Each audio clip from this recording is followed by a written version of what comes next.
Je voulais, donc, moi je suis président du CRTF des Pays de Loire, comme Bruno vous l'a dit tout à l'heure, et je suis administrateur du CIB en tant que représentant du CNPF. On m'entend pas? En tant que représentant du CNPF, donc avec comme ingénieur qui m'accompagne Henri Husson.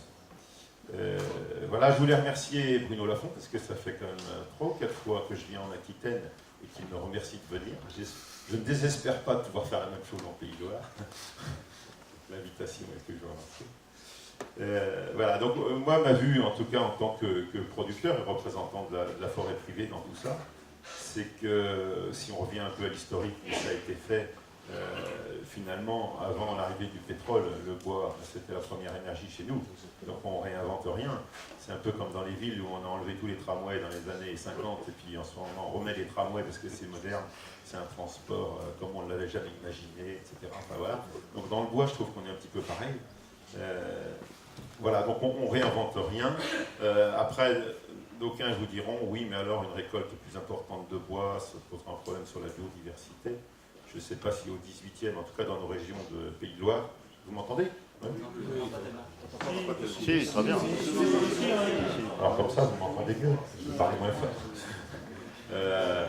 Oui, donc vous diront que ça peut poser un problème de biodiversité. En Pays de Loire, en tout cas dans nos régions de feuillus, avant, au 18e, on ramassait tout. On ramassait la feuille pour faire les litières pour les bovins, on ramassait toutes les petites branchettes pour faire des fagots. Alors on ramassait peut-être pas les racines. Mais voilà, donc, et je ne crois pas que quelqu'un puisse dire qu'au 18e, il y avait moins de biodiversité qu'aujourd'hui dans nos forêts. C'est une autre observation.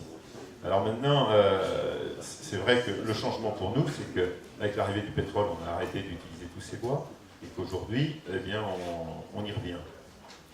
Donc, mais je suis persuadé que c'est une chance pour notre filière et pour la sylviculture. Alors, on a parlé beaucoup de bois énergie, comment on peut faire du bois énergie sans... Je pense que le premier objectif de bois énergie, c'est de le faire en parallèle du bois d'œuvre, puisqu'on ne produit pas des tubes, même si j'aimerais pouvoir produire des tubes, même carrés, hein, qui ne passeraient même pas par la première transformation. Non, on ne produit pas des tubes. Donc pour produire du bois d'œuvre, de toute façon, on va passer par des peuplements serrés qui vont produire des bois, alors énergie ou trituration. Mais mon avis, c'est qu'il faut produire ces bois assez rapidement. C'est-à-dire qu'à partir sur des cycles longs, en disant on ne fait pas les éclaircies parce qu'il faut faire des arbres cycles longs, pour un sylviculteur aujourd'hui, à mon avis, c'est une erreur. Il faut au contraire produire rapidement, se débrouiller pour que, même si on produit à l'étage supérieur des bois d'œuvre, si on peut faire en dessous une production de bois qui va faire de l'énergie. Donc là, il y a plein de nouveaux métiers inventés. On a vu les petites fiches, et c'est une bonne base de démarrage pour revoir, peut-être revenir au fameux taillis sous futaie qu'on avait proscrit du langage des sylviculteurs. Finalement, nos prédécesseurs avaient trouvé que c'était une bonne solution pour produire à la fois du bois d'œuvre et du bois énergie. Alors sur le marché, dans tout ça, quand je dois avouer que j'aime pas beaucoup l'histoire du conflit d'usage. Moi je pense que ce qui fait l'usage, c'est le marché. Donc après que tout le monde se mette autour de la table et qu'il ne manque pour personne, je suis d'accord, mais je crois que c'est le prix du marché qui doit faire l'usage. Je ne connais pas d'autres productions, il y en a peut-être d'autres, mais j'en ai pas trouvé, où on parle de conflit d'usage et qu'à chaque fois c'est sur le producteur de la matière première que ça tombe. Je ne comprends pas très bien cette histoire de conflit d'usage, même si tout le monde doit exister en effet. Alors on a besoin, nous, sylviculteurs, il faut qu'on se remette en question, il faut qu'on se professionnalise, il faut qu'avec les entreprises de travaux forestiers, avec tous les organismes qui travaillent en forêt, que ce soit les coopératives ou autres, il faut qu'on arrive à organiser les choses pour être plus professionnels, chose qu'à mon avis on n'est pas assez. Alors l'exemple en Aquitaine, parce que l'Aquitaine de toute façon c'est des professionnels de la forêt depuis longtemps, hein, donc c'est pour ça que cette réunion est là, et je crois qu'il y a deux régions qui travaillent beaucoup sur la mobilisation du bois énergie, c'est l'Aquitaine et la Normandie. Il faut qu'on s'appuie sur ces deux régions pour arriver à reproduire ça dans toutes les régions. L'Alsace peut-être, oui, mais pas aussi bien. La Lorraine beaucoup. La Lorraine beaucoup.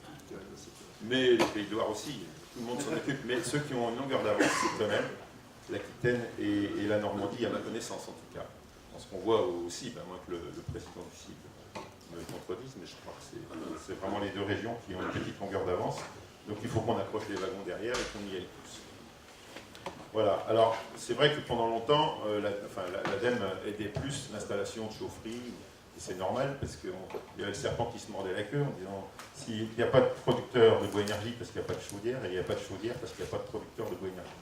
Donc maintenant on voit que l'ADEME a bien aidé, peut-être pas les seuls, mais l'ADEME en particulier a bien aidé à l'installation de chaufferie, à l'installation de consommateurs.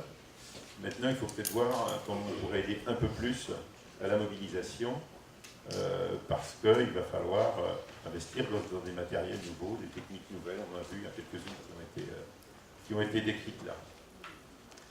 Voilà ce dont je voulais vous faire part, c'est mon avis de sylviculteur. Et puis pour terminer, je crois que je suis le 13e, ça porte bonheur, je suis le 13e à vouloir remercier Henri Husson, qui, on a vu tout à l'heure, est capable de faire comme les Bretons et de mettre un bonnet rouge. Et voilà, donc Henri, il a peut-être ses chevilles qui enflent un petit peu, il va devenir boiteux, mais il travaille énormément sur tout ça. Il est vraiment fédérateur. La preuve, c'est qu'avec toute son équipe, il a réussi à mettre au point cette réunion d'aujourd'hui. Donc je voudrais vraiment qu'on l'applaudisse. Il dépense beaucoup d'énergie, mais c'est un investissement parce qu'à terme, c'est pour produire plus d'énergie.